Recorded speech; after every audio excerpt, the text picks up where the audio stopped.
all those questions later. And obviously, I know that, I campaign for wildlife all the time, and the thing that people hammer me the most about is eating meat. Now, you're vegetarian, you made that decision because, believe me, in 2009, 2010, when we hung out, you weren't a vegetarian. You're now a vegetarian. I wasn't a vegetarian till 2018. When we actually came to England, I left eating meat just before the Test series started.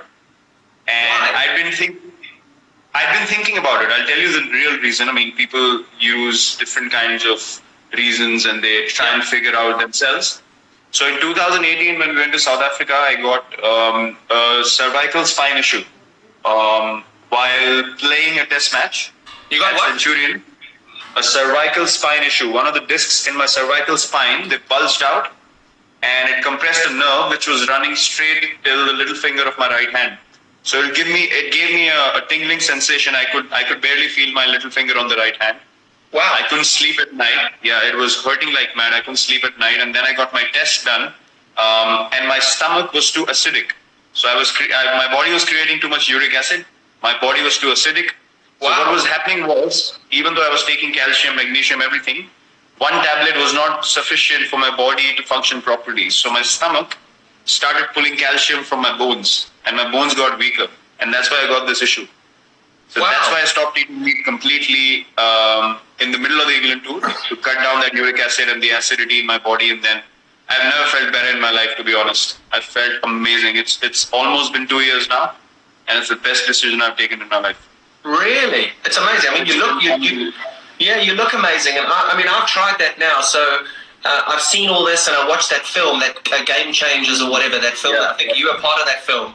And I have vegetarian days. Jess and I have vegetarian days at home, and you do feel so light. You feel amazing, don't you? Yeah, amazing.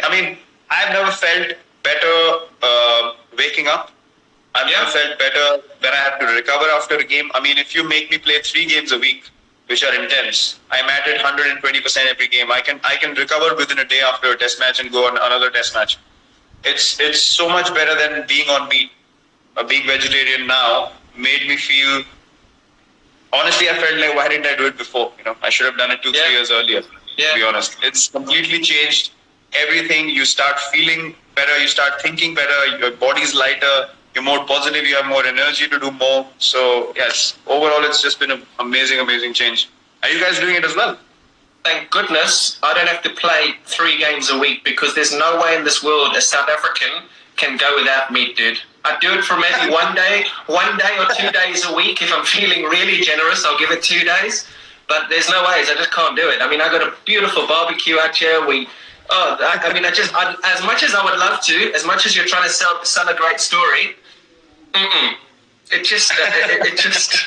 And dude, feel great. And that movie, mate, that Game Changers film that I watched, it really does paint a really good picture. But I just couldn't do it, mate. Couldn't do it. No way. Yeah, but you talk about that ability to be able to turn on every single day. I was running on a treadmill in I don't know where it was, and MS came and jumped on the treadmill next to me. And first of all, to see MS in the gym at that stage, I was like, oh, Jesus, what are you doing in here? And we started talking about you and started talking about your leadership, because at the time that he was just starting to finish in that. And he said one of the things that he said that would interest him would be whether or not you would be able to maintain that energy on the field, that excitement on the field, that aggressive leadership on the field. And I said to him, I said, Jesus, I said, surely you cannot love cricket that much that you want to just start swinging punches every time you walk out onto the field.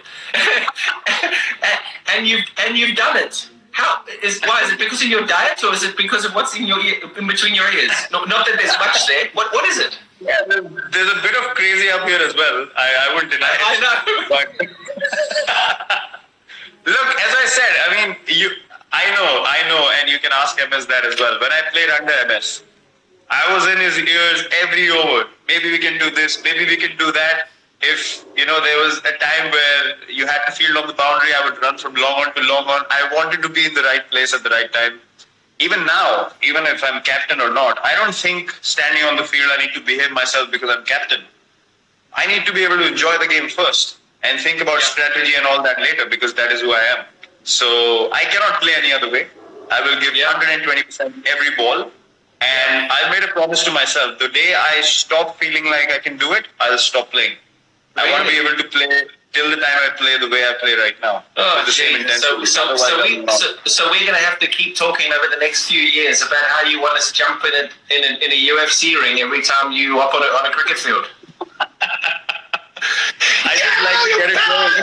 I was going to swear a little bit, but I'll stop. That's what my teammates and bowlers say as well. They say, you celebrate more than us when we take a wicket. I mean, I can't control myself. It's a good thing. It's a good thing, yeah. I spoke to Rohit last week, and we were talking about sledging, and we were talking about aggression on the field, and he said, well, we do have a fairly aggressive leader. And I just started pissing myself. I was like, oh, yes, just a very... I mean, that helps. Yeah, that surely helps. That surely helps. Anyone who's feeling a bit, whether I should say something or not, they just need to look at me and say, no problems, go for it. But clearly you love the dudes off the field, and you just get into that. It's called white line fever, isn't it? Where you get over that white line, and I know there's millions of people who are going to watch this and are seeing this. You just have the white line fever where you will just do anything within the rules to win the game for India. It's simple. Yep, absolutely. And it's, look, I've known you. I've known you for a lot of years now.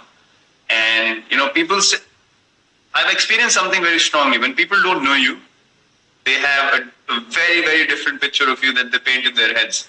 And I have no problems in people thinking that the person might be like this.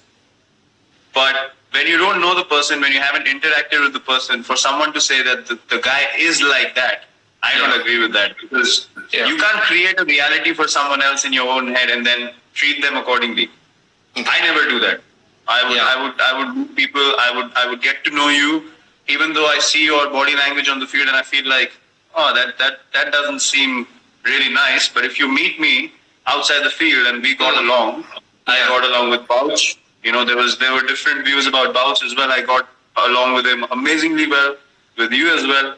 So it's about accepting people the way they are, and I think that's important.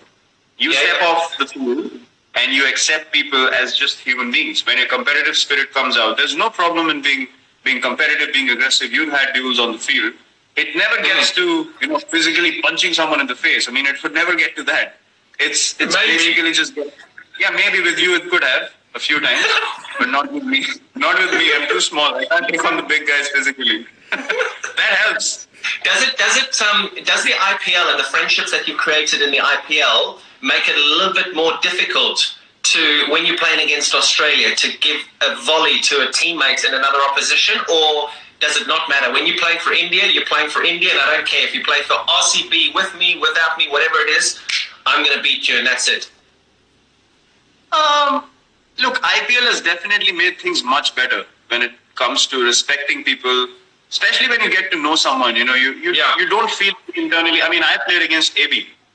Never in my dreams will I think of sledging AB. It just won't come to me naturally. Yeah. I would just say, okay, if an opportunity comes to me, I'm trying to take that opportunity with both my hands any day of the week. I want to get him out, but I wouldn't get into his face in a way that it can spoil our friendship, our relationship, because you understand at the end of the day, those things last you longer in life. So whoever you get to know, obviously, it's a mutual respect. Both ways, the line is not crossed. But otherwise, we're always looking for something spicy to get into the zone eventually, because you want to be at your best. And if that's what gets you, why not? What's been your most fun innings? I'm not going to ask you what's been your best innings. What's been your most fun innings? Because I actually got asked this in an interview a couple of months ago. I was doing something and they said, what's been your most fun innings? And I was like, shit, I've never been asked this before. It's always, what's your best innings? What had the most impact? What's been the most fun? The one where you just got, that was so much fun. It's just like, Jesus, I just got there and I just went bang, bang, bang, bang. Do you have any? Yeah, It's a tough question, isn't it? Yeah, I do have one. It was against Kings 11 in the IPL. It was, I think, a 14 over game or 15 over game, and I got 112 overs. I remember. And yeah, so that was one of the days where I felt like, geez, I'm just connecting everything, and you just felt like you couldn't get out. And I've never felt like that before. Just to be able to hit every ball and not have that fear of getting out, it was amazing. So that has been my most fun innings. What about you? And talking, mate, it was such a long time ago. Huh? Do you remember? No, I'm sure you don't remember any of your innings after I got you out. Stop it. I was going to talk about Let's your talk bowling about there, it. but the one before I get to your beautiful length that you used to bowl and that very very very traditional action. Excellent. What you talk about fear, and there'll be a lot of youngsters watching this, and people say, "Oh, play without fear. Don't worry about the consequences." For youngsters watching this, in your position, walking out to bat. Now you're lucky. You've made it in the game. You're the best that's playing at the moment. Your numbers are fantastic. At the start of your career, or in the middle of your career, even now, what's been the lowest you've been? What's the lowest you've been in your career? I think the lowest point in my career was the England tour in 2014, where that's one phase where I felt like, when as a batsman, you're going to get out in the morning when you wake up.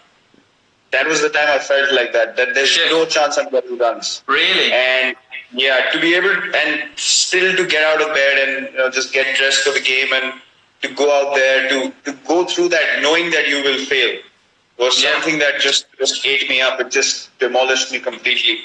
And I promised myself I'm never going to allow myself to feel like that ever again in life.